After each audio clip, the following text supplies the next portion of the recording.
Ben voilà, on a fait ce jeu, donc on a appelé ça la roue de l'infortune, pour faire prendre conscience aux gens que ben voilà, on imagine que les réfugiés arrivent en masse dans nos pays et en réalité, eh bien, ce n'est qu'une infime proportion des gens qui sont réfugiés qui arrivent dans nos pays, moins de 5%.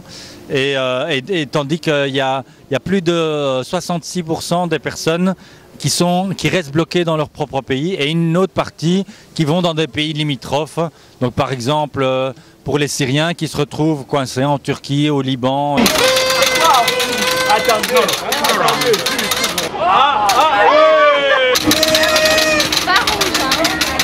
ça dépend, le rouge c'est parfois bien. Ah, jaune. Tout le monde a toujours rêvé de faire tourner la roue de la fortune, avec le fait de faire tourner, ça attire. Donc, quand on dit dans nos pays qu'on porte toute la misère du monde, c'est pas vrai du tout. On n'assume pas toute cette réalité des réfugiés. Or, il y a une convention qui existe, internationale, la convention des droits de l'homme, la convention de Genève, qui dit que, ben, effectivement, toute personne qui est persécutée pour ce qu'elle est, ou alors il y a aussi d'autres lois qui font qu'une personne qui est dans un pays dans lequel elle est en danger à cause de la guerre permanente, eh bien elle peut demander d'être réfugiée dans un autre pays.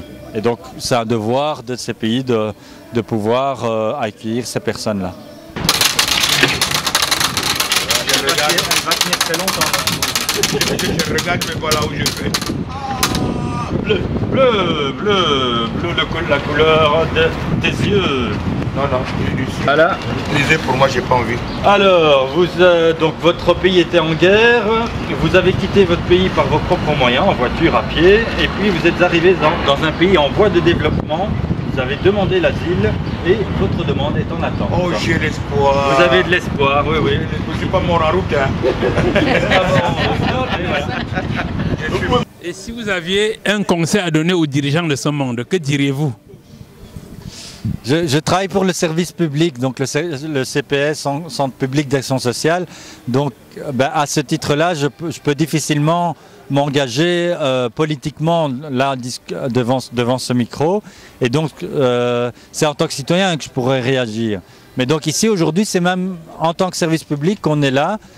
Parce que on est là pour donner des chiffres objectifs. Les chiffres que je vous ai donnés, c'est les chiffres du Haut Commissariat aux réfugiés, les pourcentages.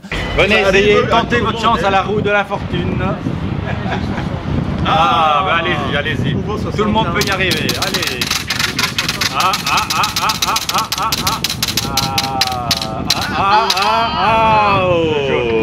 Alors, un petit jaune pour madame. Vous prenez les cartes et je vais vous la lire. Alors voilà ce qui vous est arrivé. Donc votre pays était en guerre, vous avez voulu le quitter et vous voulez quitter votre pays par une filière clandestine, mais vous êtes fait escroquer, vous n'avez jamais pu quitter votre pays. Alors en consolation, on vous donne quand même un petit sac, on vous donne l'explication, hein. Vous avez quelques petits bonbons, quelques petites explications sur ce que c'est qu'un réfugié. Nous, je vous donne les pourcentages, après les gens en pensent ce qu'ils veulent. Et donc s'ils veulent agir et faire pression sur les politiques pour que les choses changent, ils le font. Nous, on donne l'information objective et ensuite, ben, je pense qu'une fois les gens sensibilisés à ces réalités objectives, je crois que tout être humain qui se respecte, c'est en son âme et conscience ce qu'il doit faire.